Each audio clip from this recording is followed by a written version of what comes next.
Vamos lá, irmãos.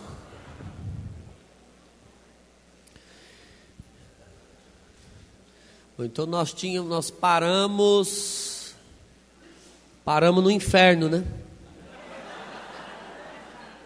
A gente tinha parado, a gente estava lá com o diabo, agora nós vamos sair do diabo, para piorar um pouco. Então nós vimos, irmãos, que o demônio, ele só tem um bem-querer, um afeto pela escolha que ele fez.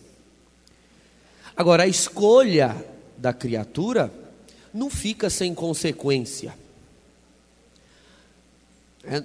A consequência da escolha dos demônios nos próprios demônios foi a própria distorção da natureza deles, de forma irrevogável.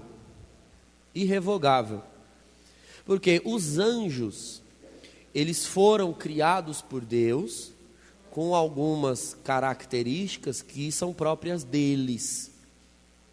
Nós não podemos pensar nos anjos da forma como nós nos pensamos.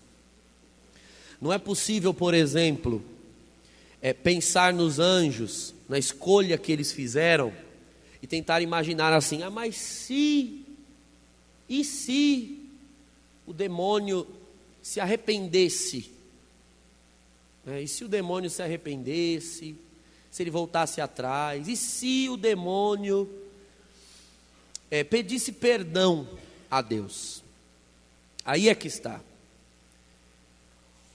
Os anjos, eles foram feitos com uma capacidade que nós, seres humanos, não temos, nós não possuímos, que é uma cognição, né, uma inteligência muito superior, de uma tal superioridade que um anjo, ao fazer uma escolha, antes mesmo de fazê-la, ele tem condições plenas de medir todas as consequências que a sua escolha terá.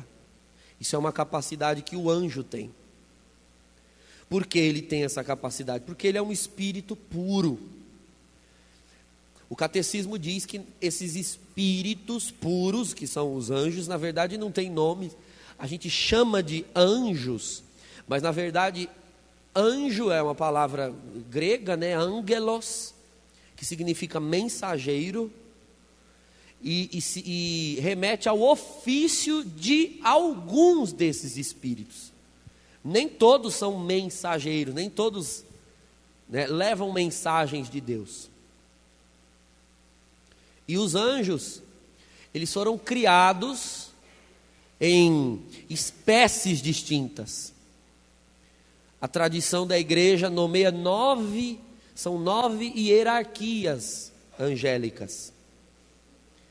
9 hierarquias: os querubins, os serafins e os tronos, as potestades, as dominações, as virtudes, os principados, os arcanjos e os anjos. Então, na verdade, os anjos são a última hierarquia. Como que o catecismo define? Espíritos, espírito puro, é isso que eles são. É que a gente não gosta de usar muito essa palavra porque remete a espiritismo, né? Mas não, o espiritismo quem distorceu o conceito de espírito, né? Quem são os espíritos para nós cristãos? Os anjos.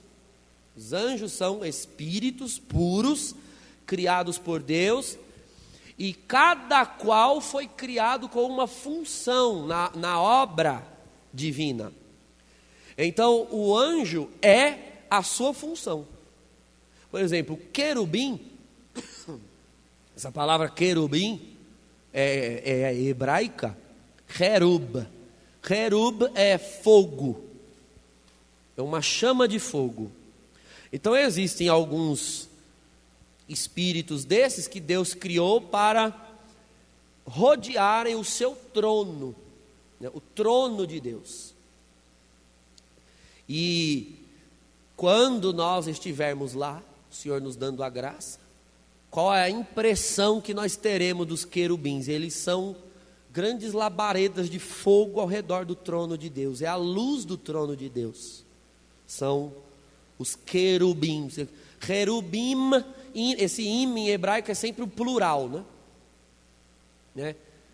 Irmão, mana, irmãos, manaim.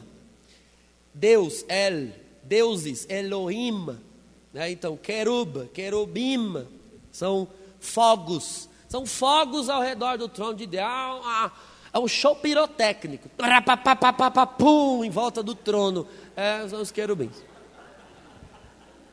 Então, o querubim, ele é feito para ser isso, iluminar o trono de Deus. Aí, o que seria a rebelião de um querubim? Se o querubim olhar para ele mesmo e disser assim, eu não quero mais ficar aceso, ele apaga e cai. É isso. É porque nós seres humanos, nós não temos condição de entender uma realidade se ela não for material, temporal. Então a gente tem que imaginar a coisa, né? A Escritura fala da rebelião dos anjos como uma guerra, uma batalha no céu. Houve um combate no céu, Apocalipse 12. E Miguel e os seus anjos batalharam. Só que como que a gente imagina uma batalha, né? Pessoas, corpos com mão, com braço, com perna, e bater na espada uma na outra, montado em cavalo. Então, mas anjo é espírito puro, não tem cabeça, não tem perna, não tem mão, não tem. Então, como que é o combate entre os anjos, né? O combate entre os anjos, nós não temos condições de compreender, porque eles são feitos de uma realidade diferente da nossa. Nós não temos a experiência. O que nós sabemos é que é uma guerra intelectiva, vamos assim dizer, porque eles são espíritos puros. O serafim, seraf, em hebraico, tem várias traduções, mas seria aquele que exalta, né? Um exaltador, que exalta, né? Um louvor, né? É um ministério de música do céu. Então o serafim tem lá um violino na mão, né? Estou inventando aqui, um violino na mão, tocando diante do trono de Deus, que ele foi criado para isso. Se ele olhar para Deus, olhar para o violino e dizer, eu acho que eu não quero mais, se ele soltar o arco, puf, ele cai, vira um demônio. Assim, é simples. O demônio, os anjos, eles são tão puros, tão simples, que um único ato fora do seu desígnio já o perverte. Nós não, nós somos seres complexos, nós somos seres compostos, e os anjos não. Compostos de quê? A primeira carta aos Tessalonicenses, lá na primeira carta aos Tessalonicenses, Paulo, 1 Tessalonicenses 5:23, para quem quer anotar, Paulo, ele diz do que o ser humano é feito. 1 Tessalonicenses 5:23, lá Paulo diz assim, e tudo aquilo que sois, aí ele diz, espírito, alma, corpo, seja conservado sem mancha para a vinda de nosso Senhor Jesus Cristo. Enfim, estou citando esse versículo só para dizer do que Deus fez, né? Como Deus fez o ser humano. Nós não somos como os anjos, espíritos puros. Nós somos uma criatura mais complicada, mais detalhada, mais esmerada.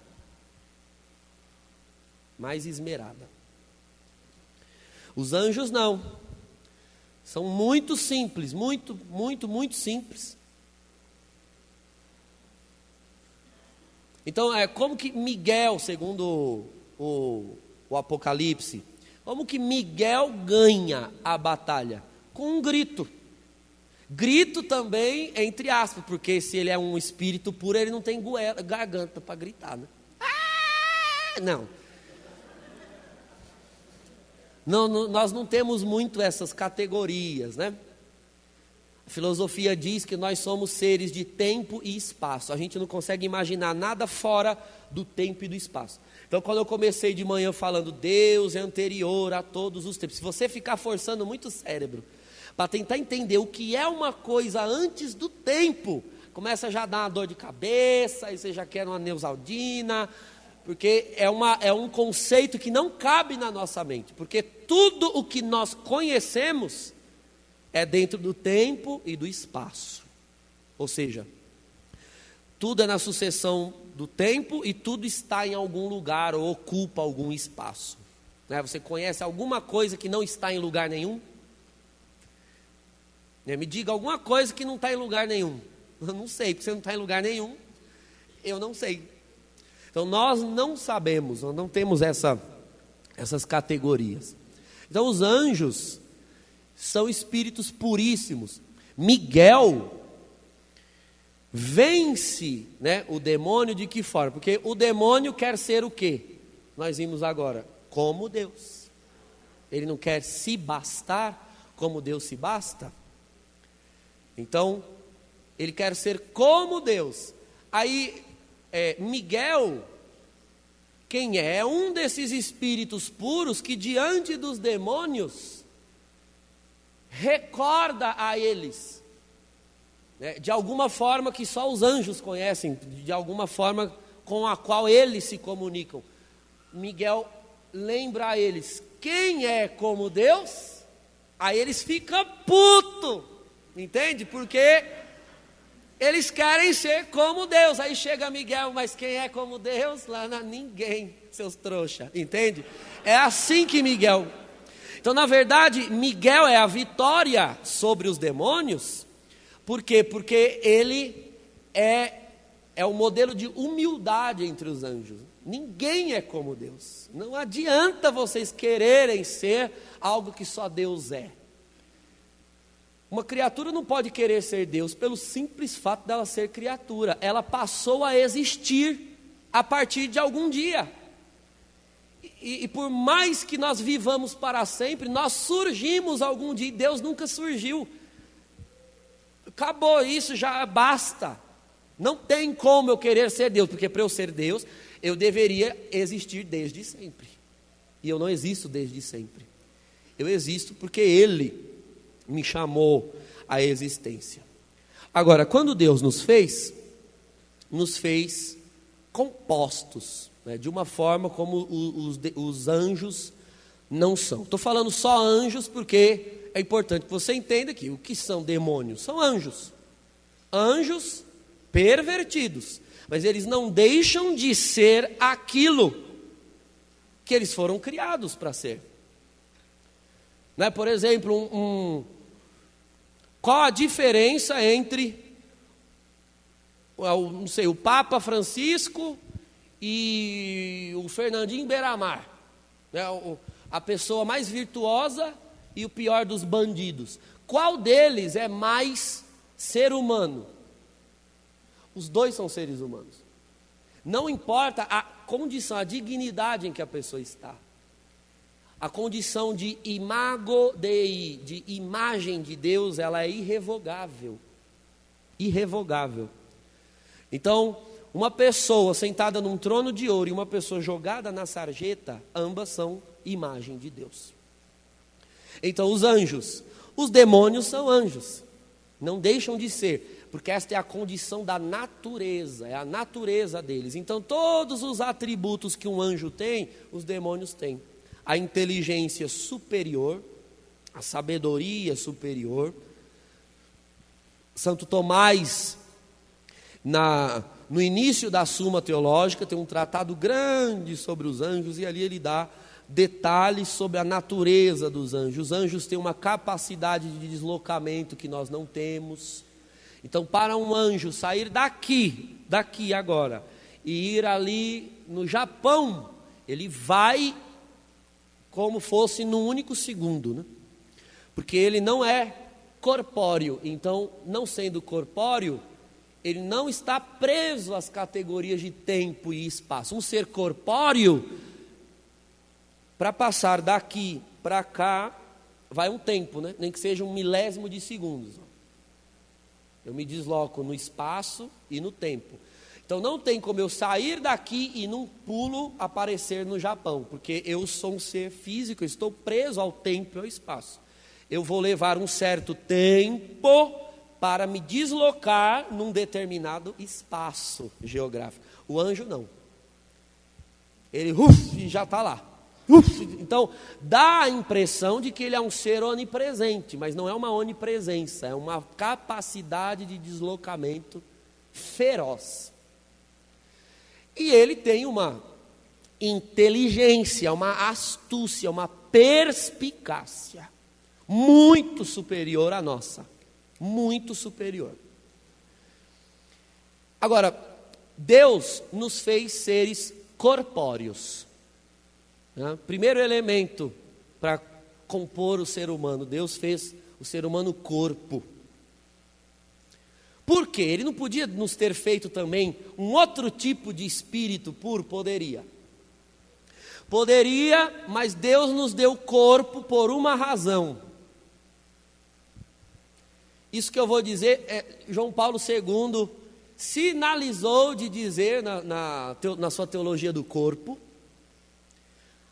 Aí eu li aquilo e dizer, eu entendi o que ele quis dizer, ele só não disse, eu vou dizer o que ele quis dizer e não disse. Porque eu li aquilo e lembrei de Tomás de Aquino também, porque Tomás de Aquino fala também algo sobre o corpo. Existe ainda, em alguns setores do cristianismo, a ideia de que o corpo físico é uma desgraça, né? Por quê? Porque ele não ajuda. Não ajuda. O corpo é preguiçoso, tem fome, aí a gente passa a gula, tem desejos, enfim, o corpo nos dá a impressão de que ele é um cárcere, uma prisão da alma. Não, mas Deus não fez o corpo para isso. Deus fez o corpo para proteger a alma. Por quê? Proteger de quê? Proteger das outras criaturas, dos anjos. Mas os anjos ofereciam perigo? Bom, não era para oferecer. Porém, veja, Tomás de Aquino faz uma diferença entre a criatura transparente e a criatura opaca. Os anjos são transparentes. Então, como é que um anjo se comunica com o outro? Eles só olham um para o outro. É que é uma coisa tão simples. Nós somos humanos, então a gente pensa complicado. É como nós que falamos português, e aí a gente fala, olha fulano, aprende inglês. Aí todo mundo diz, é uma língua difícil. Não é que é difícil, ela é mais fácil. Só que a gente fala uma língua difícil. E por falar uma língua difícil, a gente pensa difícil. Aí na hora que é para pensar fácil, a gente não consegue. Que a gente acostumou com o complicado. Aí quando é mais fácil, parece difícil. Mas não é difícil porque é difícil porque é fácil. É por isso. Então, o inglês. Eu aprendi o inglês já há uns mais de 10 anos, eu aprendi a língua. Depois que eu aprendi, que eu vi, realmente é a língua facílima. Facílima. Só que na nossa cabeça pensa de um jeito difícil. Aí a gente quer complicar o inglês e ele é mais fácil. É a mesma coisa. O anjo é tão simples, quando a gente tenta entender ele, a gente não consegue. Por quê? Porque ele é simples demais. É fácil demais. Então, como é que um anjo se comunica com o outro? Vem um anjo aqui, vem o outro aqui, pronto. Eles vão embora. Porque o anjo é transparente, ou seja, ele é um espírito puro. Se ele é um espírito puro, ele é pura intelecção. Vamos supor, vou dar um exemplo. Eu estou lendo uma palavra aqui. Eu leio essa palavra, então os meus olhos batem num conjunto de códigos, né, que a gente chama de letras. Eu preciso elaborar aqui na mente. E aí depois que eu elaboro, eu transformo em linguagem, aí eu falo com a minha boca, né? Esse é o nosso processo de comunicação, que isso é assim, né? Rápido. Se você quer falar alguma coisa com alguém que está do seu lado, não é assim? Você pensou, aí você vai olhar e vai elaborar e falar. Por quê? Porque o seu raciocínio está dentro da sua mente, que por sua vez possui um órgão físico correspondente a ele, que é o cérebro. O cérebro tem que elaborar para poder passar pela sua língua. Dá para a pessoa simplesmente ler o seu raciocínio? Não dá. Por quê? Porque o corpo, isso aqui, esconde a sua alma está dentro do corpo. Então, é isso que Tomás de Aquino chama de opaco. Nós somos seres opacos, eu não posso ver através de você. Os anjos vêm através uns dos outros. Então, como que um anjo se comunica? Se ele pensar, pronto, o pensamento dele comunica. Seria algo parecido com o que a gente chama de telepatia, né? Comunicar assim por pensamento. Então, os anjos são assim. Quando eu digo, isso aqui ainda é complicado o que eu fiz, né? Um anjo vem, não precisa nem vir. Se eu pensar no anjo tal, que eu quero falar tal coisa para ele, pronto, eu já falei. Se eu fosse um anjo, né? Porque o anjo, ele é mera intuição, mero desejo. O desejo de comunicar já comunica, ele é de tão simples que ele é. Então, é algo muito versátil. Nós não. Os nossos pensamentos, as nossas ideias, elas estão todas na nossa alma, e se nós não as expusermos, ninguém pode conhecer. Somente Deus. Então, Deus criou o ser humano com o corpo, por quê? Porque o ser humano é uma criatura feita por Deus para a intimidade de Deus. Deus criou para dizer, não, o ser humano, diferente dos anjos, que não tem privacidade nenhuma, que o anjo não tem privacidade, você imagina desse jeito que eu estou falando. Então, tudo que um anjo pensa, todos os anjos sabem. Todos. Porque eles são pura transparência, então eles estão olhando todo mundo um para o outro. O anjo é isso, uma coisa fantástica. Só quando nós estivermos lá, que Deus, segundo a escatologia da igreja, Deus vai ampliar a nossa inteligência com categorias que nós não temos agora, para conseguir abstrair realidades fora da nossa. Então, é a chamada lumen gloria, luz da glória. Quando nós morrermos, entrarmos no céu, então Deus vai alargar a nossa capacidade, do contrário, nós não conseguiríamos nem suportar o céu. Porque imagina, se os anjos são isso, imagine o próprio Deus. O próprio Deus é uma coisa assim que nós vamos olhar, nós não suportaríamos. Êxodo capítulo 33 diz, ninguém poderia ver a Deus tal como Ele é e permanecer vivo. E por que é que Deus se esconde, né, das criaturas? Por quê? Porque se Deus aparecer para uma criatura, ela perde totalmente a liberdade dela.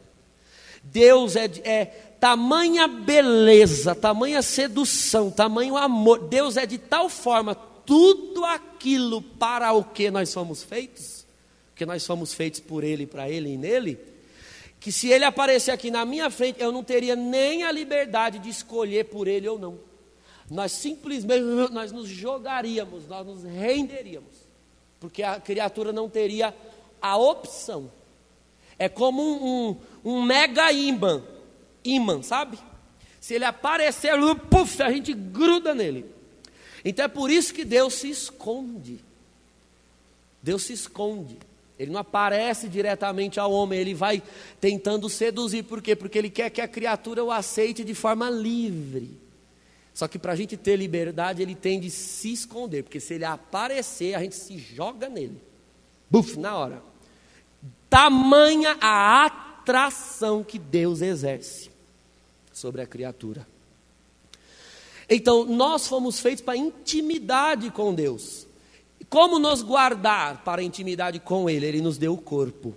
Um anjo não pode ver através de um corpo. Isso significa que os anjos não podem sondar os nossos pensamentos e, portanto, os demônios também não. Eles não podem. Eles podem deduzir um pensamento, deduzir, mas eles não podem concluir. Então, por exemplo, se você está sentado na cadeira amuado assim, ele olha para o seu rosto, o demônio, né? Olha no sentido figurado, porque ele não tem olho, né? Ele é um ser puro. Mas ele sabe pela sua fisionomia, deve estar triste. E aí ele pode deduzir aquilo. Entende? Mas ele não pode ter certeza. Você pode fazer uma cara de tristeza e estar feliz, ou pode estar com a cara feliz e estar triste. Aí você engana o Satanás. Mas ele só pode deduzir. Ele deduz através das nossas palavras, ele deduz através das nossas atitudes, mas ele não pode ler a alma de ninguém. Então, o corpo é um dom de Deus para a humanidade. O corpo é um dom de Deus para a humanidade, para guardar a alma humana para a privacidade com Deus, para o relacionamento com Deus. Se eu, no meu interior, desejar falar com Deus, eu tenho a perfeita condição de fazer com que somente Deus conheça o desejo do meu coração. Inclusive o dom de línguas, eu falei já numa outra formação que eu dei aqui, eu não vou repetir. O dom de línguas tem essa função, por isso é chamado língua dos anjos, né? Porque é uma forma do Espírito Santo transmitir o que está na minha intenção, no meu desejo, de forma vocal, mas sem ser dada a compreensão de ninguém, inclusive dos demônios. Então ele não tem acesso ao conteúdo. É uma oração codificada, é criptografada, olha que chique. Está criptografada. Então eu oro, vai direto a Deus e fica entre eu e Ele. Ninguém pode ter acesso àquele conteúdo. Por quê? Porque ela sai em forma corpórea. Porque é a língua, os lábios, a voz. O demônio não escuta. Aliás, ele não ouve, ele escuta, mas não ouve. Ele não ouve porque ele não tem ouvido, não tem orelha, ele é um espírito. Mas ele tem, de uma forma que lhe é próprio, conhecimento do que é dito. Mas esse órgão aqui, ó, ele não tem, porque isso aqui é carne. Certo? Então ele não tem. Aí você vai orar. E orar a Deus, com voz, numa língua, cheia de desejo, de intenções, que sai do seu coração. E o Satanás não consegue intuir aquilo, ele fica puto. Então o demônio odeia oração em línguas, e claro que tudo aquilo que é sagrado, ele macaqueia, né? Ele quer fazer igual, ele quer imitar, porque ele é o invejoso de Deus, ele não quer ser como Deus, se bastar a si mesmo. Então ele macaqueia, ele imita tudo aquilo que é da relação da criatura com Deus, de Deus com a criatura. Quem é que ia no paraíso para se entreter com Eva e com Adão? Deus. Aí o que ele vai fazer? Vai no paraíso falar com Eva, o Satanás.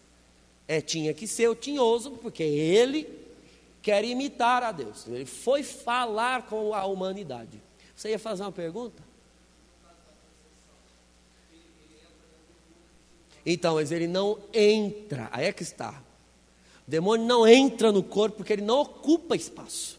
Quando nós dizemos, ele perguntou da possessão, né? Na verdade, quando nós dizemos, isso é Tomás de Aquino, está escrito lá na Suma, na primeira seção da Suma Teológica. Quando nós dizemos, o demônio está aqui, ou está ali, ou está neste corpo, ou está naquele, nós não estamos dizendo que ele está aqui enquanto situado geograficamente, porque ele não tem corpo para ocupar um espaço. Nós dizemos, ele está aqui porque ele está exercendo uma atividade sobre este corpo. Agora, seria possível, por exemplo, eu te dar um exemplo de como é absurda o deslocamento e a atividade, de como esses espíritos puros não estão presos no tempo e no espaço. É perfeitamente possível para um demônio possuir mais de um corpo em lugares diferentes. Ele poderia fazer isso. Então tem uma pessoa possuída por um demônio aqui e outro lá no Ceará, é o mesmo demônio. Por quê? Porque ele vai possuir, vem possuir, vai possuir, vem possuir. Porque Entende? Ele não está preso ao tempo e ao espaço. E dá inclusive a impressão de uma onipresença, né? Mas porque essa versatilidade que estes espíritos têm, que nós não temos, não conhecemos essa categoria. Porque a gente não sabe o que é não ser físico, corpóreo. Alguém já ficou em casa e saiu? E se deixou em casa? Saiu do corpo e saiu passeando. Não, a nossa alma está atrelada ao corpo. Então, o corpo é um dom de Deus para a privacidade do homem com ele. E Deus coloca o corpo, cria o corpo com alma. Então, um corpo que tem vida. A palavra alma vem do latim anima. Anima, né? Animado é algo que tem vida, que tem ânima. Tudo que tem vida tem uma ânima proporcional, uma alma proporcional. Aquelas plantas ali fora, aquelas árvores ali, elas têm vida, a gente sabe disso. Elas têm vida. Elas têm uma ânima, uma alma. Só que é uma alma vegetal, né? Não é como a minha alma. Então ela não vai falar com você, ou te apertar a mão, trocar uma ideia. Ela tem uma alma vegetal. O animal, ele sai andando por aí, late, mia, cacareja, tem vida. Significa, portanto, que ele é um corpo animado, é um corpo com alma. Qual a diferença da nossa alma para a alma das plantas ou dos animais? Quando você lê no livro do Gênesis, a narrativa da criação, lá está dizendo assim que Deus soprou as narinas, né, do ser humano. Que é uma tradução péssima que a gente tem na Vulgata Latina e depois para o português. Porque o que está ali no hebraico são outras palavras, mas que não tinham correspondente nas línguas latinas, aí ficou assim, soprou na narina. Mas na verdade o que está lá é Deus arruá nefesh, né, soprou na nefesh, e nefesh não é o nariz, não é a narina. Nefesh seria esse buraco que tem aqui. Não tem um buraco aqui? Essa goela, buraco aqui, ó. Aqui, não tem? Onde faz a traqueostomia, né? Em quem precisa respirar, aqui. Nefesh é aqui. Porque é aqui, é onde tem... Você já engasgou? Já teve o triste infortúnio de engasgar e quando você se desengasga, você desceu pelo buraco errado.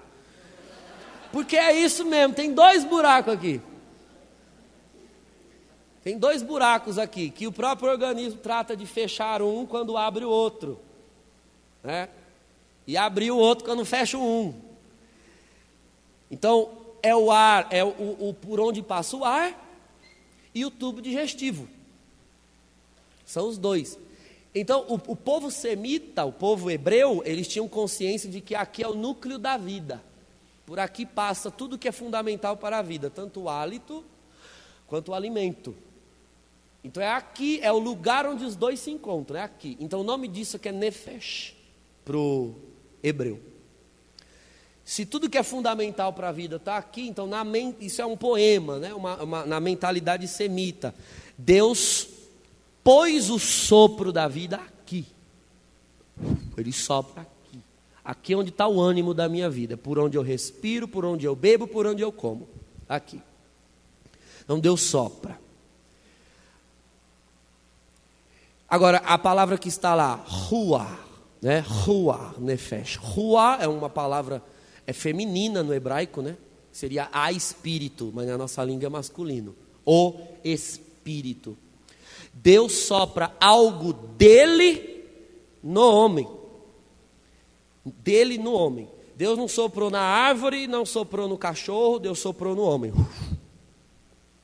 Então nós temos uma alma, só que a nossa alma, ela recebeu um atributo, uma qualidade que era só de Deus, e Ele deu a nossa alma, que é a imortalidade.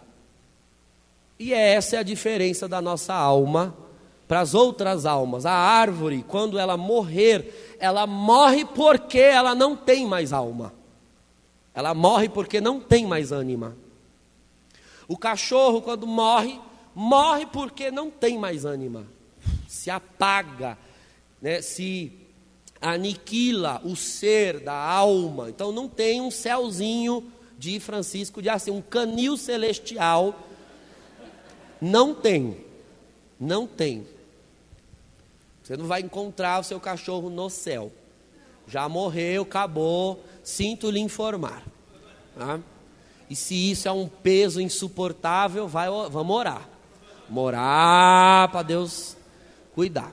Que os animais foram dados para a nossa companhia, para o nosso lado. Daí a palavra doméstico. Né? Doméstico vem do latim domus, que é casa. Domus é casa. Os animais da casa. Né? Para se entreter com o homem, enfim, é um serviço que Deus prestou ao homem. Mas o que interessa para Deus é o homem, é a alma humana. Então Deus soprou na alma humana. E agora? Agora significa que o homem foi feito para não morrer jamais. Porque Deus não morre jamais. Deus é imortal. Então nada pode aniquilar a alma humana, diferente da alma dos animais, da alma das plantas. É isso que Paulo quis dizer com aquilo que eu sou: corpo, alma e espírito. Essa é a diferença, né, entre alma e espírito. A alma é a vida da criatura. Qualquer criatura que tenha vida tem alma. Agora, espírito é um princípio divino enxertado na alma que faz com que essa alma seja semelhante a Deus. A alma tem semelhança com Deus. Muito bem. Se fosse possível olhar uma alma, porque a alma é um elemento espiritual. Se fosse possível olhar a alma, você não ia distinguir o que é alma e o que é espírito. O catecismo diz assim: seria mais correto nós dizermos alma espiritual do que dizer alma e espírito, porque não existem mais duas coisas, entende? O espírito, ele foi soprado na alma, então a alma nossa já é espiritual.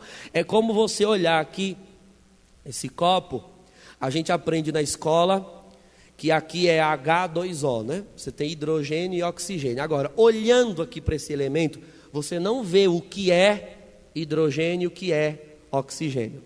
Você vê o elemento água. Acabou. Você vê um único elemento. Embora você saiba que esse elemento é composto de dois outros. Mesma coisa, olhando para dentro de você, você não vai distinguir o que é alma e o que é espírito, onde começa um e termina o outro. São duas realidades profundamente intimizadas, né? Deus colocou uma na outra. Então nós somos corpo e alma espiritual. E já éramos assim no Éden. E aí Satanás vem e sugere. Ele imita a Deus, né? Porque como é que o Espírito de Deus se comunica com os homens? Por inspiração, não é assim? Eu ouço o Espírito. Nós recebemos profecias, palavra de ciência, visão. Agora, você ouve a palavra de ciência como você ouve uma voz humana, audivelmente? Não, você ouve por inspiração. A profecia você também intui por inspiração. Deus inspira. Aí o Satanás, vendo como é o meio de comunicação de Deus com os homens, imita. Ele também quer inspirar. Só que a gente não usa essa palavra. Inspiração é a atividade do Espírito de Deus sobre a alma humana. A atividade do demônio sobre a alma humana nós chamamos de sugestão. Deus inspira, o demônio sugere. O dinamismo é o mesmo, né? O dinamismo é o mesmo. Agora, quando Deus inspira, Ele inspira edificando, ou às vezes provando, experimentando. O demônio, quando ele sugere tentando. Se eu cedo a uma inspiração do Espírito Santo, eu sou elevado. Se eu cedo a uma sugestão do demônio, eu caio. Essa é a diferença entre uma tentação e uma provação. A tentação é um conteúdo que, se aceito, me destrói. A provação é um conteúdo que, se aceito, me edifica. Então, eu estou passando, tem um sofrimento lá em casa. Um sofrimento. Você diz, deve ser tentação do demônio, esse sofrimento. Olha, se você aceita o sofrimento e une o seu coração a Cristo, entende através do sofrimento a dinâmica da cruz, se você naquele sofrimento adquire virtudes, quanta coisa se aprende no sofrimento, adquire virtudes, se edifica. Aquilo não era uma tentação, aquilo era uma provação. Deus estava te provando, te experimentando para você crescer. Agora, quando é uma coisa, um tipo de sofrimento, então, por exemplo, se você é uma pessoa casada, aí tem uma outra, se insinuando para você, se apresentando. Você que é um cristão fiel, existe um nível de sofrimento nisso. Você quer ser fiel, você ama sua esposa, e aquela tentação. Veja, é um conteúdo ao qual, se eu aderir, eu me lasco todinho. Eu me separo de Deus, eu separo o meu coração daquela pessoa que eu amo, e eu me separo de mim mesmo. Diz São Paulo aos Efésios, Quem ama a sua esposa ama o seu próprio corpo, porque são uma só carne. Então, se você trai a sua esposa, você trai o seu corpo. É uma autossabotagem espiritual, a traição. Então, aqui na provação, se eu cedo, eu cresço. Na tentação, se eu cedo, eu me lasco. Essa é a diferença. Mas o dinamismo era o mesmo, tentando levar a. No sofrimento, o Espírito Santo vem e inspira, suporta, cala a boca, não reclama, não murmura, fica quieto. Eu vou desistir, vai desistir coisa nenhuma, cala a sua boca, vai para a igreja, vai orar. O Espírito Santo fica ali, teimando. Aí quando você passa a prova e você lembra, olha, eu só não pereci porque parece que tinha uma voz me falando para eu continuar. Eu quero matar católico que fala essa expressão. Aí parece que tinha uma voz. Você não conhece o Espírito Santo não, sua ameba? Não parece que tinha uma voz. Tinha uma voz. Tinha. Você diz assim, olha, eu só não pereci porque o Espírito Santo ficava gritando na minha consciência. Dá nome aos bois. Quem diz que parecia que tinha uma voz era o pagão. É o pagão que não conhece a Deus, mas Deus conhece ele. E Deus fica lá, na consciência dele. Aí ele aparece lá no seu grupo de oração. Eu vim aqui buscar uma oração, porque parece que tem uma voz falando. Aí ele não conhece o que é. Aí ele diz que parece que tem uma voz. Você tem que saber o que é. Filho, isso é o Espírito Santo. Ele não larga mesmo. Ele fica na gente. É uma voz. Agora, se ele diz assim, é uma voz que, se eu aderir, tem uma voz mandando eu me matar, mandando eu me jogar na rodovia, não, então, ou isso é coisa da sua cabeça, ou é o demônio. Mas se parece que tem uma voz que diz coisas que querem, te elevar, te edificar, Espírito Santo, purinho, sem mistura, sem aditivo.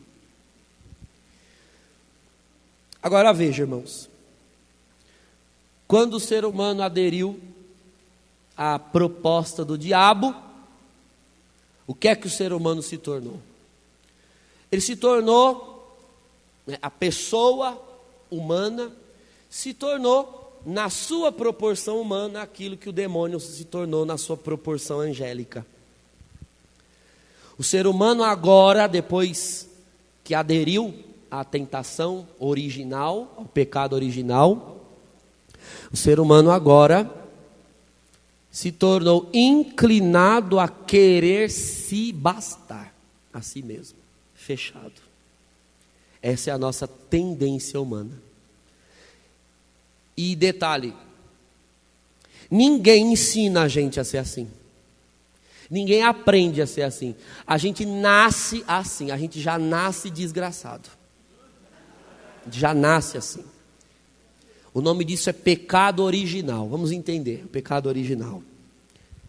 Nós celebramos agora, sexta-feira, a Imaculada Conceição da Santíssima Virgem. Essa palavra imaculada, ela é uma afirmação, parece redundante o que eu vou falar, mas é isso, é uma afirmação negativa sobre a Virgem. Ou seja, é uma palavra que diz o que a Virgem não tem. Imaculada significa ela não tem o pecado, ela não tem mácula, imaculada, não tem mácula. Você quer entender a imaculada melhor? Vira ao contrário. Né? Vira do avesso o dogma, para entender pela perspectiva positiva. Se ela não tem nada de uma coisa, é porque ela tem tudo de outra. Então, qual é o contrário de imaculada? Cheia de graça. Né? Imaculada, não tem mácula. Cheia de graça, toda a graça está nela. Mesma coisa, irmãos, nós, segundo a igreja, já nascemos com o pecado original. Pecado original. Aí a nossa cabeça tem dificuldade de entender o pecado original, porque nós acostumamos a reduzir a ideia de pecado a atos de pecado. Você olha para um bebê de colo, você é incapaz de identificar ali um pecado. Aí você vai na igreja, vai no curso de batismo, né?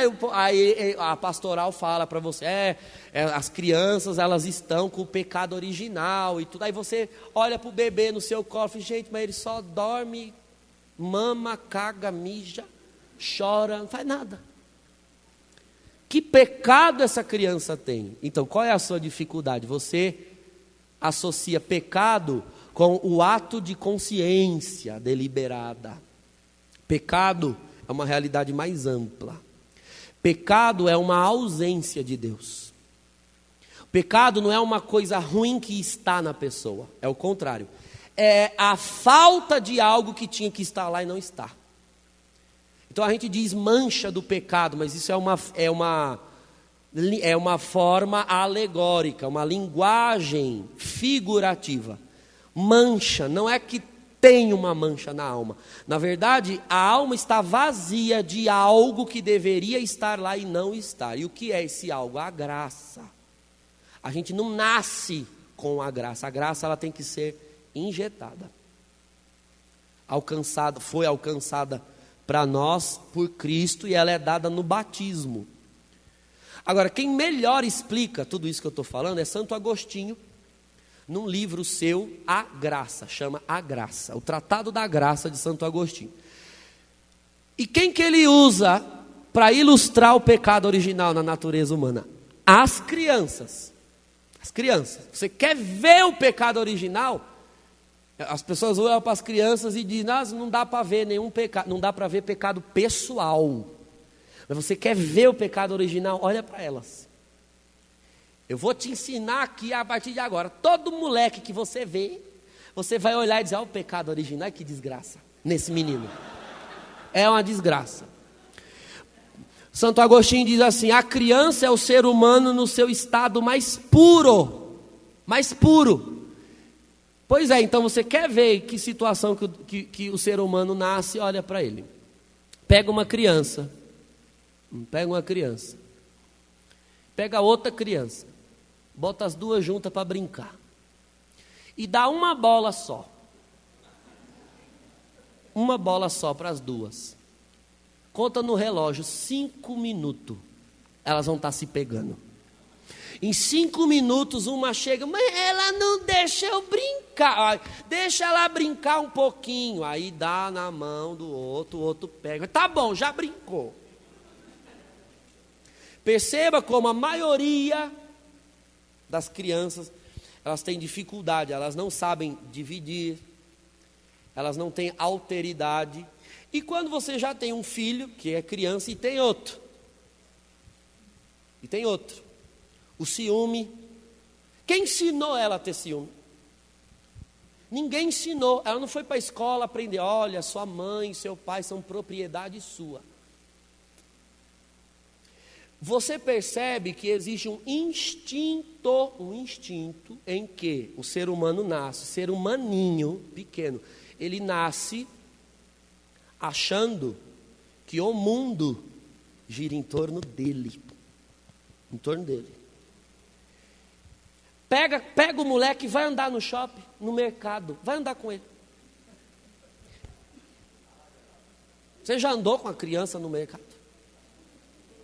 Ela não quer saber se você tem dinheiro. Ela não quer saber se é para comer ou não, se é para pegar ou não. Ela quer tudo. E ai de você disser não. Aí tem que sair arrastando o moleque. Eu tomava tanta cintada e chinelada no mercado. Olha, eu era o próprio Satanás. Minha mãe sofreu muito. Eu era assim, a encarnação do pecado original, o purê do pecado original era eu. Porque a criança quer. E é na hora dela, do jeito dela, da maneira dela. Quem que ensinou esses moleques a ser assim? Ninguém. O ser humano nasce assim. Eu estou mentindo, você nunca viu isso? Olhe para as crianças e veja, ela não está preocupada se você está passando vergonha, se é hora daquilo ou não, se é tempo daquilo ou não, se tem condição ou não. Ela chora, ela grita, ela esperneia, ela se joga no chão. É a hora, e é nas piores horas, na hora da missa, na hora do grupo de oração, é no meio da rua. E perceba que pudores que nós temos depois que crescemos, a criança não tem. Ela está pouco se lixando se está todo mundo olhando, porque ela não tem senso de vergonha, ela não tem senso de pudor, ela não tem senso de timidez, nenhum. Você pega um molequinho de 1 ano, arranca as fraldas, ele sai andando pelado, ele não tem, está se balançando, ele está nem aí. A gente tira a foto, ele não tem senso de pudor, né? Não tem. Nós nascemos sem nada disso. Não é? A criança é o ser humano no estado mais puro.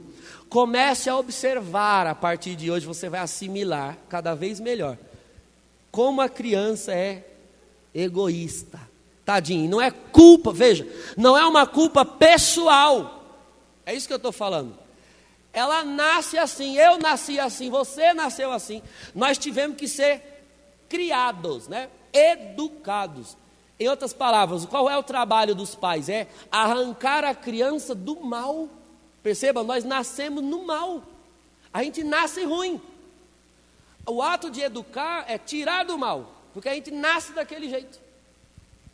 E a criança quer saber se é hora de mamar no peito ou não? É 3 da manhã, é 2 da manhã, o moleque grita. Por quê? Porque nós nascemos obedecendo aos nossos instintos.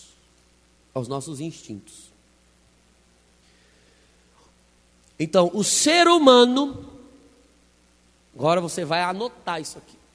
O ser humano entregue a si mesmo, aos seus instintos, às suas vontades, querendo se bastar a si mesmo. O ser humano querendo ser autorreferencial. A esse ser humano, né, a essa condição humana, nós damos o nome de carne. Carne. O que é a carne? É a humanidade, é a espécie humana entregue a si mesmo, fechada para Deus. Quando ela se torna aquilo que o demônio se tornou na sua condição angélica. Não quero ser dele, nem nele, nem para ele. Eu quero ser em mim, para mim e comigo mesmo. Isso é carne, certo? Então o que é a obra da carne, ou o pecado da carne? É tudo aquilo que eu sou capaz de fazer, né? São as últimas consequências da minha vida humana, na qual eu resolvi ser senhor de mim mesmo. Eu resolvi mandar, eu na minha vida. Então o que eu quiser, da forma como eu achar, eu vou fazer e eu vou viver. O que é isso, se não era justamente a escolha que o diabo ama? O diabo não quer se bastar a si mesmo? Então o ser humano, quando ele quer se bastar a si mesmo e acha que se basta a si mesmo, nós chamamos ele de carnal. Abra em Gálatas 5. Gálatas 5. Vamos ver a obra da carne, as obras da carne.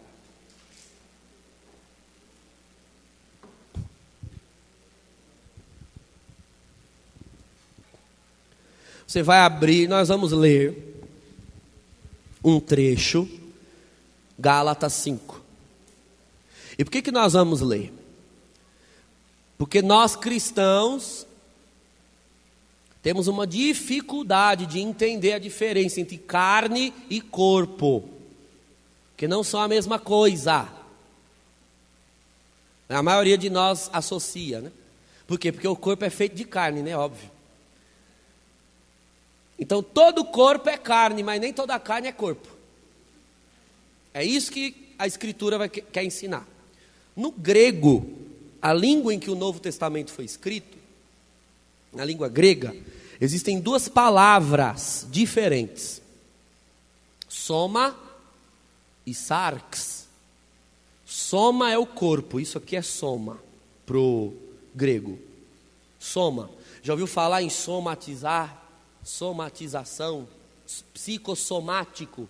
O que é somatizar? Quando uma pessoa, por exemplo, ela tem um estresse ou uma preocupação muito grande, é algo na mente, só que aquilo é tão grande que vira uma doença física.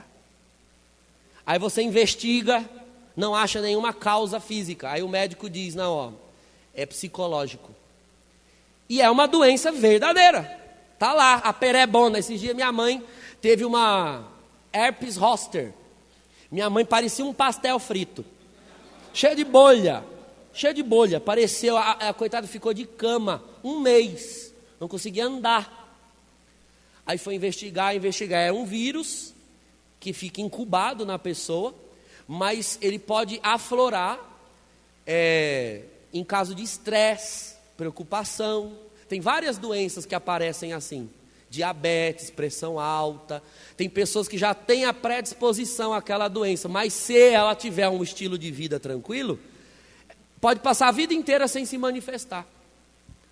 Agora, dependendo do que é, a pressão psicológica, mental, espiritual, né, da alma, aquilo extravasa do corpo. A gente chama de doença psicossomática, ou seja, psicomente, somática, corpo. A mente gerou no corpo aquela doença. E está lá, perebona, escorrendo, pus. E manchas no corpo. Quem lida com cura e libertação tende a se aprofundar muito nesses assuntos, viu? Porque tem muita doença que às vezes a causa é lá na alma. Uma falta de perdão. Nossa, mágoa, falta de perdão, o que gera de doença? E está comprovado até cientificamente. A mágoa, ela ativa uma parte no cérebro que libera toxinas no sangue e gera doenças.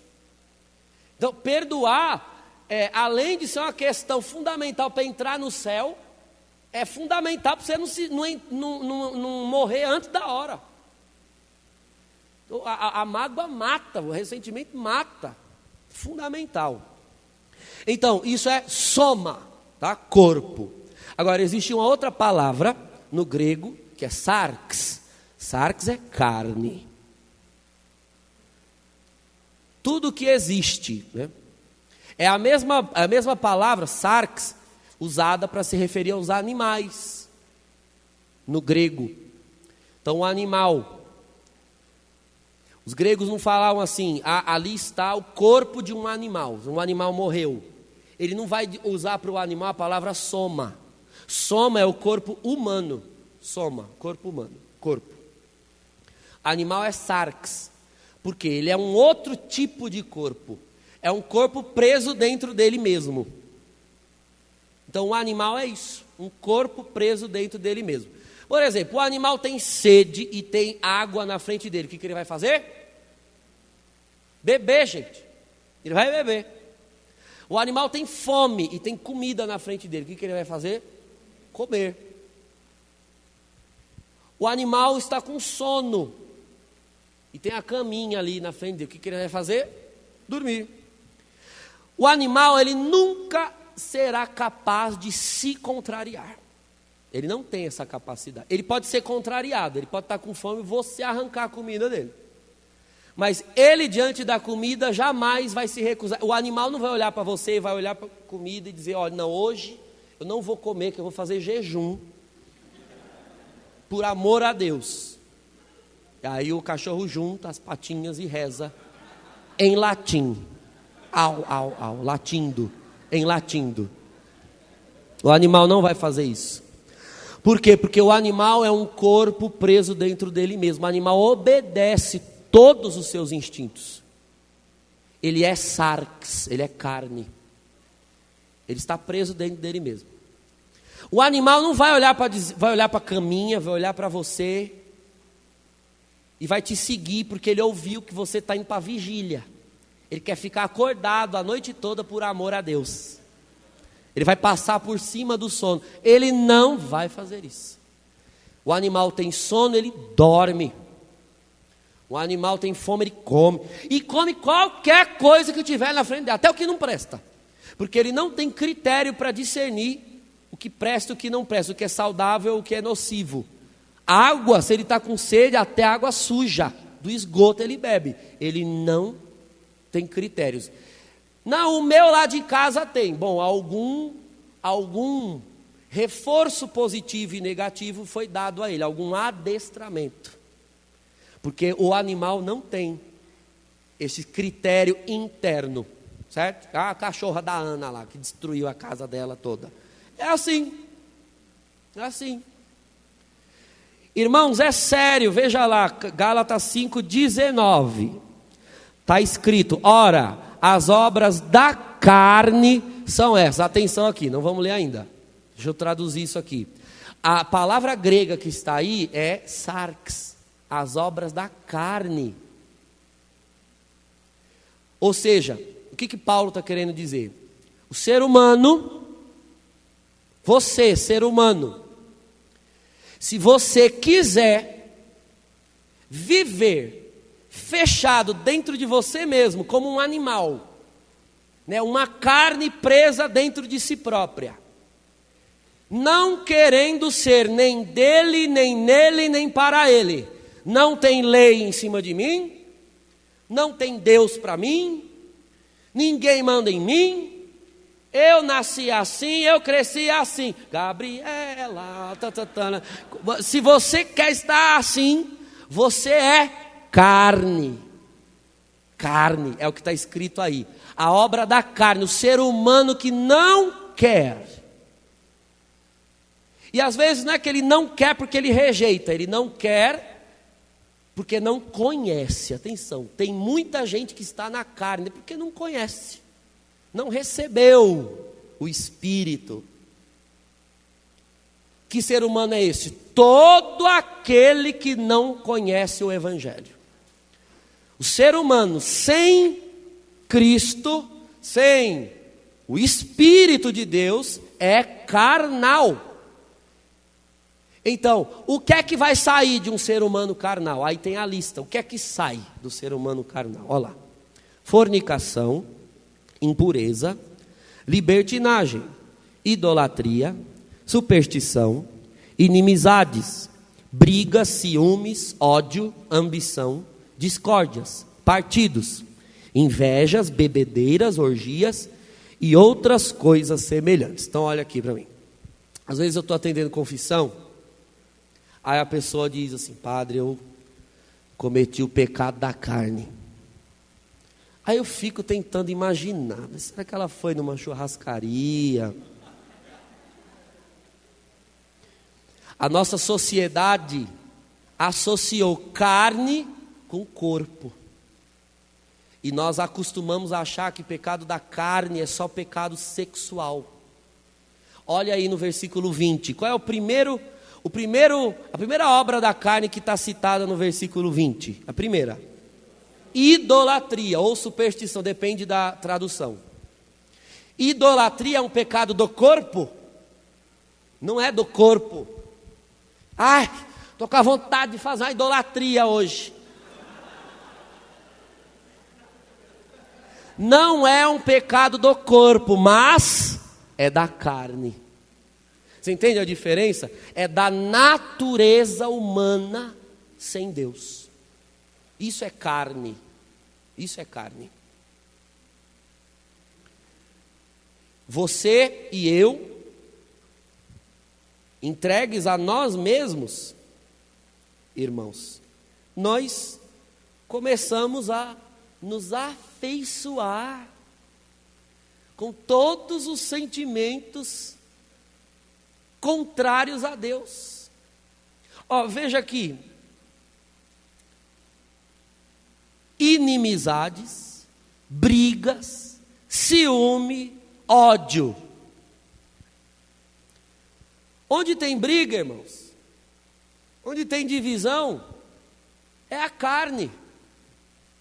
É a carne. Se fosse só o diabo, a gente jogava água benta no grupo. Resolvia rapidinho. Ai, como era bom.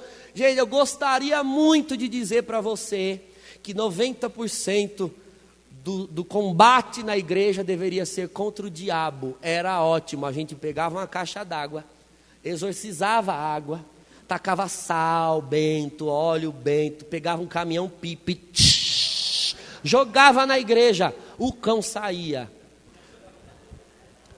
A maior parte dos nossos problemas não é porque o demônio está agindo, mas porque as pessoas não saem da carne. São carnais. Carnais. Qual é a atitude de um animal se você o agride? Agredir de volta. O animal é carne, sarx. Aí você é agredido. Pá, vem um tapa na sua cara. Qual é o instinto carnal? Devolver. E não é devolver na mesma medida, não. É devolver pior. Porque o outro te bateu porque não gosta de você. Você vai bater nele porque você que já não gostava apanhou e está com ódio. São 3 agravantes. Aquela lei do talião, dita na Bíblia, olho por olho e dente por dente, era para poder manter a justiça. Porque geralmente a vingança nunca é proporcional ao ato. Esse matou meu filho, o outro vai lá com o ódio de ter perdido o filho, matava a família do outro inteira. Não era só o filho, entende? Então a lei do talião, olho por olho, dente por dente, era uma forma de equalizar as relações, de manter a justiça. Tudo bem, você pode matar, mas mata o filho dele, porque ele matou só um filho seu. Era assim. Por quê? Porque nós somos carnais. Falaram de mim, quem foi? Fulano. Aí nós vamos caçar alguma coisa para falar do fulano também. Carne. Carne purinha, purinha, gritando. Friboi, JBS, linguiça Aurora. Carne. Carne pura. Idolatria. Idolatria. Nós, entregues a nós mesmos, nós somos capazes de nos enganchar em qualquer coisa. O que é idolatria? Absolutizar qualquer coisa ou pessoa que não Deus. A idolatria é um comportamento interior, não é um comportamento externo. Surgem as atitudes externas porque um comportamento interior desviado o gera. Eu falei sobre isso esses dias no Em Cristo, que é o encontro nosso de cristãos, né, ecumênico, e eu dizia isso para os evangélicos que estavam ali, para os católicos: olha, nós usamos muito essa palavra idolatria, e os irmãos evangélicos também usam muito, mas eu peço aos irmãos evangélicos que tomem alerta ao uso que fazem da palavra idolatria, porque vocês dão a entender de que a idolatria pode ser superada se eu destruir os objetos externos.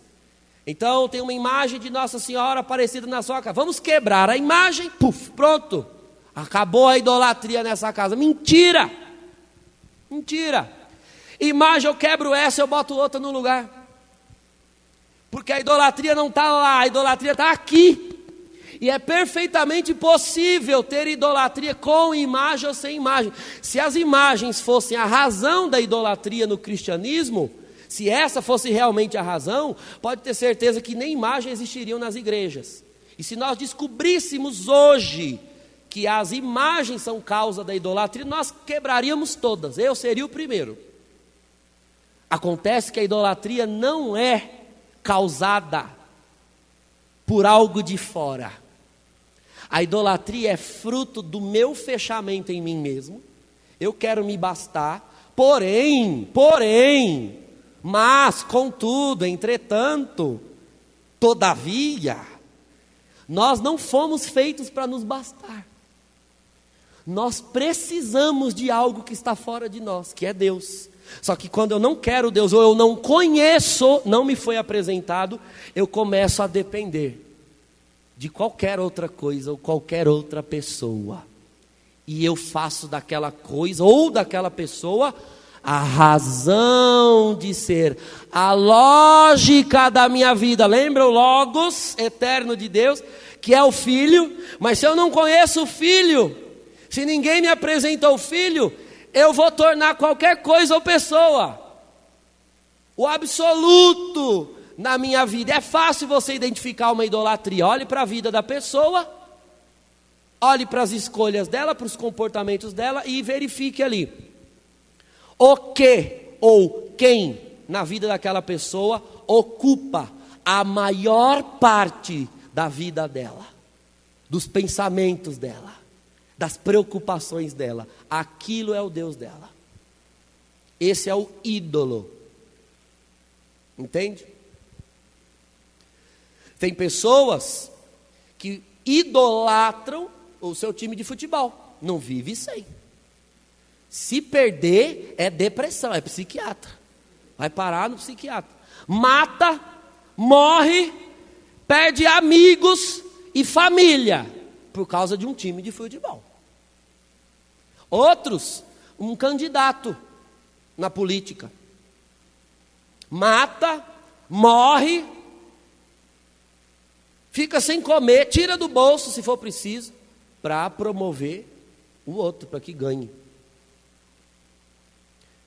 Tem pessoas que idolatram o filho, a filha, o esposo, a esposa.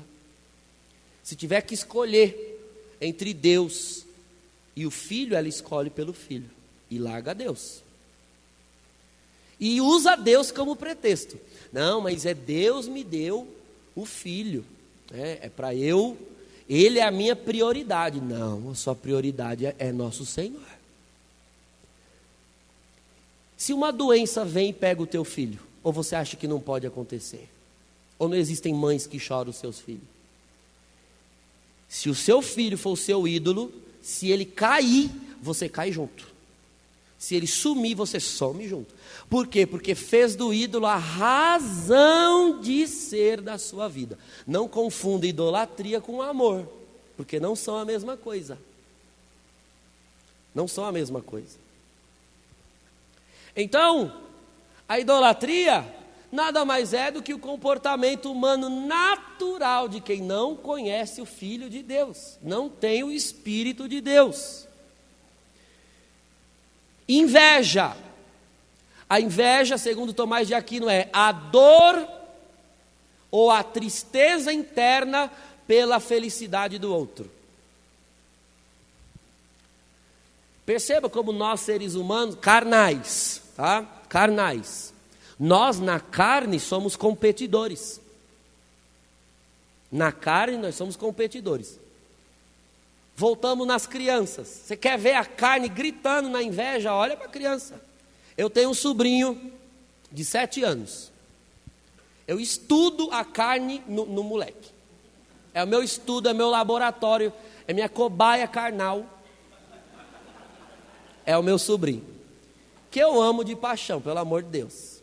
É como se fosse um filho que eu não tive. Se eu trouxesse ele aqui, vocês iam dizer que era filho meu mesmo. É igualzinho, branquelo, magrelo como eu era, não sou mais. Igualzinho. As crianças na escola começaram a aparecer com celular. Tinha que dar o celular. Enquanto não deu, não sossegou. Um amigo da escola ganhou um cachorrinho. O moleque teve febre. Enquanto não arrumaram o cachorro, tiveram que dar. Minha sobrinha, quando era mais nova, a mesma coisa. Apareceram lá as amigas com um tênis. Meu Deus, que marca que era aquele Satanás? Era, que parece, que eu lembro que era, que negócio de dirigir, Vans, negócio de dirigir, Vans. Aí eu fui viajar, Vans. Fui para os Estados Unidos e minha sobrinha disse, não, traz um tênis da Vans para mim. Falei, Vans? E dá para trazer uma van no avião? Aí fui e achei. Puta, tinha que ser da Vans. O negócio era 500 conto. 500 pau, 500 pila. Eu disse, minha Nossa Senhora, não estava bom um conguinha? Nós ficávamos tão felizes que eu não ganhava um conguinha para ir para a escola. Não calça do mesmo jeito, mas tem que ser o Vans, de 500 pau. Como é que é o nome disso? Competição. As crianças competem. E aí quando junta todos eles, aí junta as criançadas tudo. O que elas fazem? Elas exibem umas para as outras o que elas têm, o que elas ganharam. E quando eles se encontram comigo, é a primeira coisa que o moleque diz. Ô tio, olha, tem um amigo meu da escola que ele ganhou isso, que ele ganhou aquilo. E eles gastam horas para falar. Você acha que a criança é assim por maldade? Ela escolheu ser assim? Essa é a natureza humana. Não cuida não de arrancar a criança disso para você ver o que ela vira. Materialista, possessiva, competitiva, olha lá, um dos frutos, ambição, manipuladora, porque ela acha que o mundo tem que girar em torno dela. E quando outros instintos carnais surgirem, porque isso é agora, que ele tem 7, 8 anos, e quando chegar nos 12, 13, que aparecer pelo no sovaco, que aparecer pelo nos ovos, com o perdão da palavra, aí vão surgir outros desejos, vão surgir outros apetites, que novamente serão usados de forma carnal. Então veja onde está a confusão do pecado da carne com o pecado sexual. Não, o pecado da carne já começou desde que esse menino nasceu. Desde que essa menina nasceu. Ele é carnal, ela é carnal e tende à carne.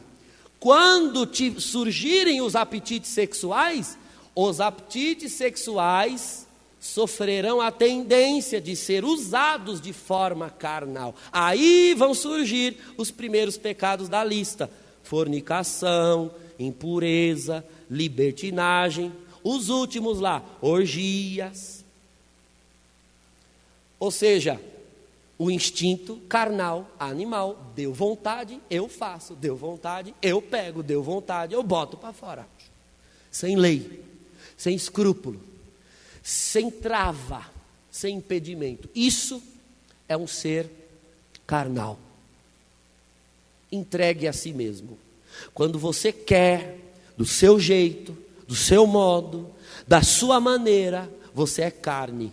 Agora, não pense que se supera a carne um dia nesta terra sem combate contra ela. Não existe. Para o resto da vida, nós vamos lutar contra a carne.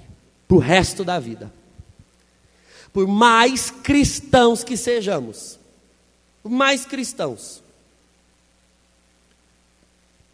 Porque quando você está lá e tem uma liderança sobre você, e a coordenação de nós vamos por aqui, e você não concorda, qual vai ser a sua tendência? Bom, podem ser várias. Primeiro, eu não estou feliz, porque ele lidera e eu não. Inveja, carne. Eu gostaria de estar no lugar dele, e poder, porque se eu tivesse lá, eu ia fazer diferente. Ó, carne. A nossa carne, irmão, nos coloca até acima de Deus. A gente sempre tem um conselho para dar para Deus. Olha, Senhor, eu acho que o Senhor podia fazer assim, desse jeito. Eu acho que se Deus fizesse dessa maneira, ia resolver, eu tenho certeza. Eu acho que se Nossa Senhora aparecesse na igreja universal, não sei das quantas, do pastor Chico do Maracujá, todo mundo ia se converter ao católico. Eu acho. Se eu fosse Deus, eu faria isso, eu faria aquilo. Cale a sua boca. Quem você pensa que é para dizer para Deus como é que ele tem que ser Deus? Você não leu Romanos 11 de hoje de manhã? Quem pôde se antecipar em aconselhá-lo em alguma coisa? Quão insondáveis e impenetráveis são os seus caminhos? Não, mas Deus podia ter impedido isso, ter impedido aquilo. Por que que levou fulano? Por que que morreu cicrano? Cale a sua boca. É a carne querendo dizer para Deus como é que ele tem que ser Deus. A carne quer dizer como Deus tem de ser, como o outro tem que ser, como a casa tem que funcionar, como a igreja tem que andar. Irmãos, quem quer viver na carne não suporta família. Quem quer viver na carne não suporta comunidade, não suporta igreja, porque estas coisas foram criadas por Cristo na terra para afrontar a carne. Para afrontar. Porque quem quer viver na carne, quer fazer já, agora, do seu modo, a sua maneira. A obediência será a primeira consequência do Espírito de Deus na vida de alguém que crê. Porque quem quer viver na carne não vai obedecer nunca. Ele só obedece a uma coisa: a si mesmo. E pode olhar na história da igreja, na história dos cristãos, na história da humanidade. Quando a carne fala mais alto, tudo dá errado. Quando não há paciência, obediência, porque o contrário do fruto da carne e da obra da carne é o do Espírito. Olha lá, no versículo 22, o primeiro, caridade. Caridade, amar o outro, ter caridade. Então às vezes tem um irmão que enche o saco lá no grupo, né? Enche o saco. Aquela pessoa que quer aparecer, quer prevalecer, qual que é a nossa vontade? De dar uma surra nela, botar um veneno na comida dela. Isso é a carne. Mas o Espírito em nós vai dizer o quê? Romanos capítulo 15, você que é forte e tem convicção firme, não queira fazer do seu jeito, tem paciência com quem é mais fraco. E você sabe que tem pessoas que agem na carne em nome de agir no Espírito e não percebem. Outro dia eu via uns jovens conversando, né? Duas jovens conversando na paróquia. Eu estava na secretaria e ouvindo o assunto assim pela janela. Foi Deus que pôs na minha mão, né? O assunto. Aí eu peguei no meio. Aí uma falava assim, porque ela, falando de alguém, né? Não, ela é macumbeira. Deus me livre. Eu quero distância. E olha, pode ser sangue do meu sangue, carne da minha carne, eu que não vou me contaminar. E eu já falei umas verdades para ela, já acabei com a raça dela, porque ela é macumbeira, e eu quero distância. Ó, essa raiva, esse ódio da outra pessoa. Isso aí é carne. Porque Jesus, se ele vê um macumbeiro, ele ia lá cheirar o macumbeiro, amar, até arrancar ele da macumba. Porque o problema é a macumba, não é o macumbeiro. Mas quem é aquele ali? Atrás daquela roupa toda, daquelas guias todas, tem a imagem e semelhança de Deus, que está perdida ali, que está desviada ali. Aí tudo você vai rejeitar, desprezar, essa animosidade, essa raiva do outro, isso é carne, não é espírito não. Não é espírito não. Outro dia eu andando na rua com o pastor Ifigênio, que é um amigo nosso, né? Lá do ecumenismo também. Aí nós vimos a macumbeira, nós dois juntos. Falei, ih, a macumbeira. Fomos para cima dela. Fomos. Para bater, para socar, para escolher. Não. Nós estávamos com Bíblia, com coisa, eu estava assim de clésio. Aí ele olhou, aí o macumbeiro já fechou os punhos. Porque a pessoa na carne, ela é armada. O que vocês querem? Não, a gente quer te dar um abraço. E se você deixar a gente fazer uma oração por você, porque nós olhamos do outro lado da rua, você e vimos uma imagem e semelhança de Deus linda nessa rua. Nós podemos orar por você, deixa a gente orar. Aí começamos a orar no meio da rua, o povo andando e passando. E Deus foi dando a revelação, e a macumbeira chorou, e a macumbeira foi tocada. Não sei se convém, mas que nós oramos. Porque a pessoa no espírito, ela não se prende ao que o olho vê. Porque ela sabe quem é o inimigo dela. O inimigo do homem espiritual, da mulher espiritual, é a carne, não é aquele corpo que está ali. O demônio que sugere à pessoa que fique na carne, obedeça à carne. A carne, irmãos. Esse é o nosso segundo inimigo e o pior de todos eles. Porque aonde você for, a carne vai junto. E se o problema da tua vida for a tua carne, enquanto você não resolver, o problema vai junto. Esses dias eu atendi uma pessoa, veio conversar com o padre. Padre, eu já fui da comunidade tal e não deu certo, que o povo de lá é um povo complicado e não sei o quê. Aí eu fui para a paróquia tal. Fiquei lá também, não deu certo, porque é um povo assim, começou a malhar. Porque o padre isso, o padre aquilo, e todo mundo tinha culpa. Aí eu fui para outra. E lá também era um problema, porque o padre era um satanás, porque a liderança isso, e os carismáticos lá assim, não dá. Então eu queria ver se o senhor me acolhe aqui. Eita, chega, eu me tremi. E ela, mas por que não deu certo mesmo na primeira? Não sei o quê, porque eu gosto das coisas certas.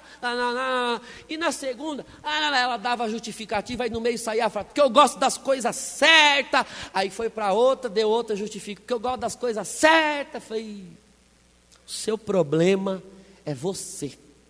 O seu problema. Você quer as coisas certas. Você não quer as coisas em Cristo. Aí é que está. Porque você quer as coisas certas, você quer acertá-las, e você não percebe que você está achando que você é o dono da igreja.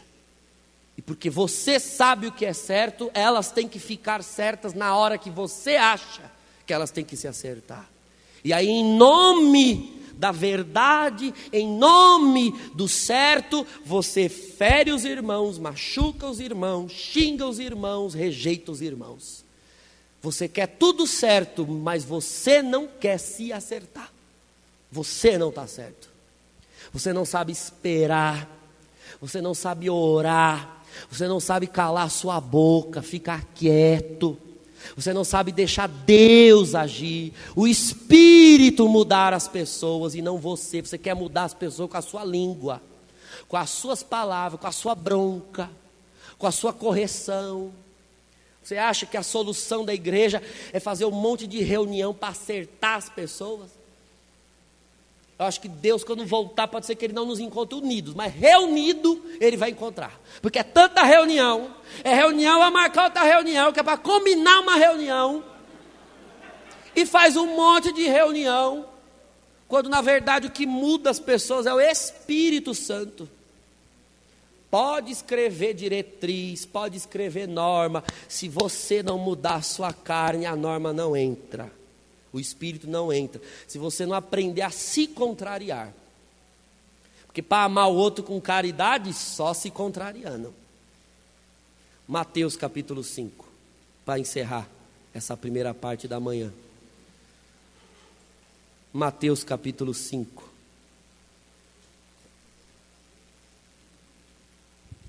Glória a Deus.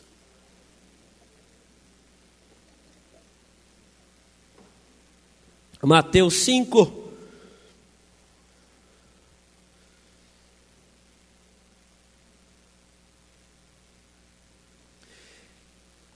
Vamos ler o do 27, versículo 27. Esse capítulo todo merece leitura com calma, mas olha lá, 27.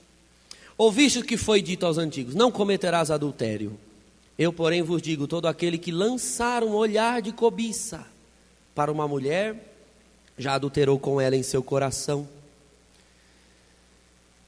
Olha agora o versículo 33. Ouviste ainda o que foi dito aos antigos: não jurarás falso, não cumprirás para com o Senhor os teus juramentos, mas cumprirás com o Senhor os teus juramentos. Eu, porém, vos digo: não jureis de modo algum, nem pelo céu, porque é o trono de Deus, nem pela terra, porque é o escabelo de seus pés, nem por Jerusalém, porque é a cidade do grande rei.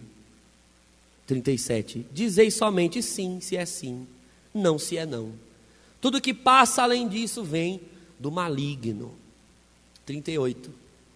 Tendes ouvido o que foi dito, olho por olho, dente por dente. Eu, porém, vos digo: não resistais ao mal. Olha aí a vingança. Se alguém te ferir a face direita, oferece também a outra. A gente oferece querendo dar a mão na cara do outro, não a face. Se alguém te citar em justiça para tirar-te a túnica, cede-lhe também a capa. Ah, irmãos, a carne vai pedir uma coisa e o Espírito vai pedir outra. A escolha no final sempre será sua, sempre será minha. E no início da tarde nós vamos falar sobre o último inimigo, que é o mundo. E nós vamos entender que na verdade o mundo só é a carne multiplicada. E nós vamos ver os passos necessários para viver no Espírito. Uma vez identificando o demônio, agora nós já sabemos como ele atua, o que ele quer, o que ele ama e o que ele gerou, que é a nossa carne, é a nossa natureza decaída. E a nossa natureza decaída, por sua vez, também cria uma realidade, que é o mundo. E aí, identificando isso, nós vamos ver os passos para poder educar a carne, resistir ao maligno e fugir do mundo. Educar, resistir e fugir. São os 3 passos fundamentais para nós combatermos o mal. O mal que está no diabo, o mal que está na carne, o mal que está no mundo. Vamos levantar, irmãos, a louvar a Deus.